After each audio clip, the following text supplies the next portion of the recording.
యోహాను రాసిన ప్రకటన గ్రంథము 5వ అధ్యాయము.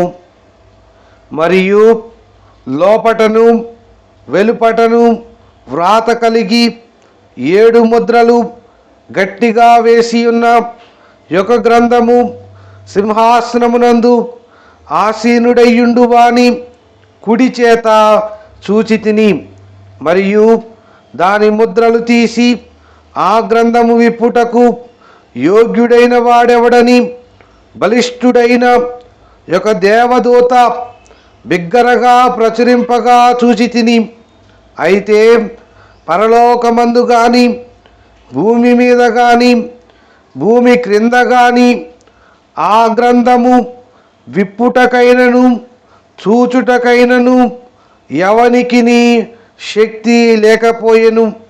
ఆ గ్రంథము విప్పుటకైనను చూచుటకైనను యోగ్యుడెవడును కనబడనందున నేను బహుగా ఏడ్చుచుండగా ఆ పెద్దలలో ఒకడు, ఏడువకుము, ఇదిగో దావీదుకు చిగురైన యోధా గోత్రపు సింహము 7 ముద్రలను తీసి ఆ గ్రంథమును విప్పుటకై జయము పొందినని నాతో చెప్పెను.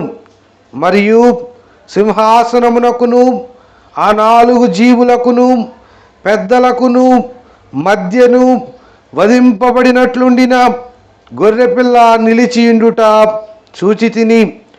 ఆ గొర్రెపిల్లకు 7 కొమ్ములను 7 కన్నులు నుండెను. ఆ కన్నులు భూమి యందంతటికి పంపబడిన దేవుని 7 ఆత్మలు.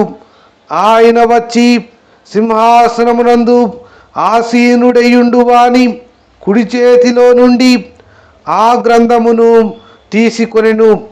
ఆయన దానిని తీసుకొనినప్పుడు ఆ 4 జీవులను వీణలను ధూపద్రవ్యములతో నిండిన సువర్ణ పాత్రలను పట్టుకొని ఉన్న ఆ 24 పెద్దలను ఆ గొర్రెపిల్ల ఎదుట సాగిలపడిరి. ఈ పాత్రలు పరిశుద్ధుల ప్రార్థనలు.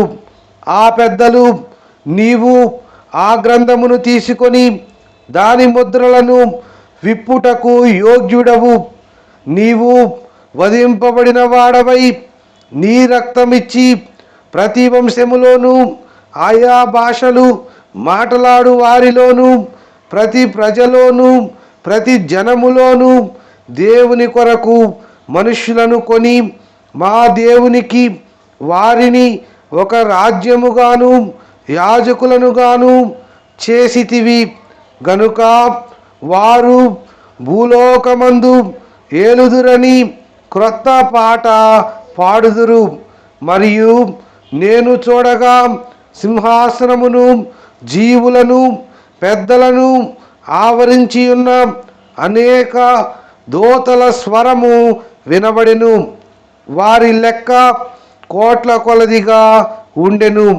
వారు వధింపబడిన గొర్రెపిల్ల శక్తియు ఐశ్వర్యమును జ్ఞానమును బలమును ఘనతయు మహిమయు స్తోత్రమును పొందనర్హుడని గొప్ప స్వరముతో చెప్పుచుండిరి. అంతటా పరలోకమందును భూలోకమందును భూమి క్రిందను సముద్రములోను ఉన్న ప్రతి సృష్టము అనగా వాటిలోనున్న సర్వమును సింహాసనాసీనుడై యున్నవానికిని గొర్రెపిల్లకును స్తోత్రమును ఘనతయు మహిమయు ప్రభావమును యుగయుగములు కలుగును గాకని చెప్పుట వింటిని. ఆ 4 జీవులు ఆమేన్ అని చెప్పగా ఆ పెద్దలు సాగిలపడి నమస్కారము చేసిరి.